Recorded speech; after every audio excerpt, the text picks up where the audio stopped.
ভোলা তো বিএনপির খুব শক্ত ঘাঁটি হিসেবেই পরিচিত। এবারে নির্বাচনে কেমন প্রতিদ্বন্দ্বিতা হতে পারে সেখানে, আর নির্বাচনী পরিবেশ আপনি কেমন দেখছেন? নিশ্চয়ই ভোটারদের সাথেও আপনার কথা হয়েছে, তারা মূলত কি বলছে?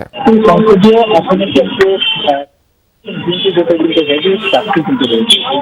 বিশেষ করে যদি বলি জেলার এক আসনে বিএনপি জোটের পক্ষ থেকে বিজেপির চেয়ারম্যান ব্যারিস্টার আন্দোলিক রহমান হেভি চাকরি রয়েছেন, এবং তার সাথে কিন্তু প্রতিযোগিতা হবে জামায়াতে ইসলামীর নজরুল ইসলাম এবং ইসলামী আন্দোলনের ওয়াইদুর রহমানের সাথে এছাড়াও দুই আসনের কথা যদি বলি সেখানে কিন্তু বিএনপির হাফিজ ইব্রাহিমের সাথে কিন্তু জামায়াতের যে প্রার্থী রয়েছে শহীদুল করিম, তার সাথে কিন্তু তুমুল প্রতিযোগিতা হওয়ার কিন্তু সম্ভাবনা রয়েছে। এবং এছাড়াও ভোলার 3 আসনের কথা যদি বলি সেখানে কিন্তু বিএনপির স্থায়ী কমিটির সদস্য মেজর অবসরপ্রাপ্ত হাফেজ উদ্দিন আহমেদের সাথে কিন্তু প্রার্থী হয়েছেন বাংলাদেশ ডেভেলপমেন্ট পার্টি বিডিবির নেতামুল হক, তার সাথে কিন্তু প্রতিযোগিতা হওয়ার কিন্তু আশঙ্কা করা যাচ্ছে। এছাড়াও ভোলা 4 আসনের কথা যদি বলি সেখানে কিন্তু বিএনপি থেকে কিন্তু দাঁড়িয়েছেন কেন্দ্রীয় যুব দলের সাধারণ সম্পাদক নুর ইসলাম নয়ন, এবং তার সাথে কিন্তু 2 প্রার্থীর কিন্তু তুমুল প্রতিযোগিতা হওয়ার সম্ভাবনা রয়েছে।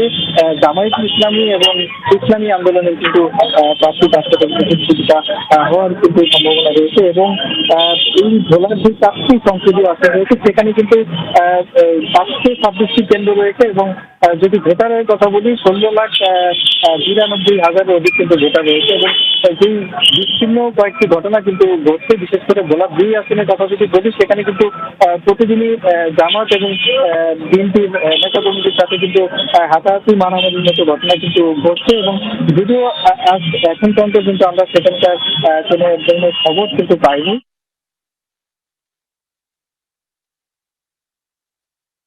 ভোটার রয়েছে তারা কিন্তু আমাদেরকে জানিয়েছেন যে যেহেতু